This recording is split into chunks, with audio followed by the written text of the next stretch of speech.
الا كنتي كدير هذا الغلط هذا فانتبه معايا مزيان في هذا الفيديو قبل ما توقع في مشكل كبير اللي ما تقدرش تحمل العواقب ديالو. شوف معايا هذا الفيديو هذا وغادي نرجع معاك.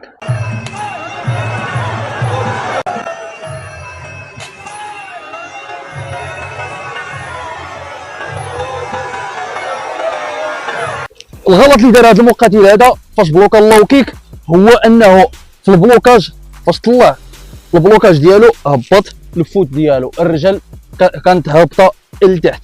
هذا هو اللي ادى به انه يوقع عليه الكسر في التيفيا ديالو. لهذا فالبلوكاج الصحيح الا بغيت نبلوكي لو كيك ولا ميدل كيك ما خصنيش نطلع البلوكاج ديالي والرجل الفوت ديالي الثانيه دايره هكا، لا خصها تكون بحال هكا. بمعنى الا بغيت نبلوكي كتجيني لو كيك كنبلوكي بهذه الطريقه هذه، القدم ديالي الرجل ديالي كتكون طالعه وكنبلوكي بهذيك لابارتي الكبيره الغليظه في الرجل، ماشي لابارتي الرقيقه، لان لابارتي الرقيقه دغيا غادي تهرس، ولابارتي الغليظه هي اللي كتحمل الضربه وهي اللي تقدر انها تبلوكي لك ديك الضربه ديال لو كيك ولا ميدل كيك. علاش خصنا نطلعوا الرجل بهذا الشكل هذا؟ لان كاين واحد الميسكل هنا، واحد الميسكل في التيفيه هنايا هو اللي كيحاول يمص هذيك الضربه باش ما توصلش للعظم. الا كنا هبطنا الرجل ديالنا هنايا العظم كيتلاقى مع العظم مباشره. الا لقيتي شي واحد شي مقاتل التيفيه ديالو قاصحه راه يقدر يهرسك كما شفتوا في هذا الفيديو هذا.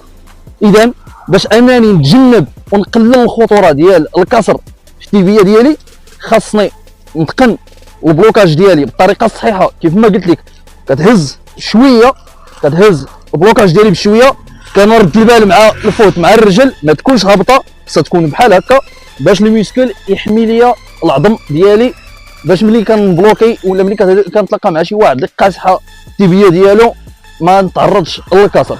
كتكون واحد نسبه قليله انني نتعرض للكسر، ولكن الا ما كانش هذا الميسكل هذا حمى لك العظم ديالك فالكارثه كيف ما شفتوا في الفيديو. نتمنى ان الفيديو انه يعجبكم، بارطاجيو الفيديو مع الاصدقاء ديالكم باش تشاركوا معهم هذه المعلومه هذه وباش يستافدوا منها الجميع، لان بزاف كنشوفهم بزاف تيديروا هذا الغلط هذا والنتيجه ديالو راه ما يقدرش يتحملها حتى شي واحد. الا مشات تهرست لك التيفيه ديالك راه ما كترجعش كيف ما كان، وكيكون هذا مشكل كبير بزاف.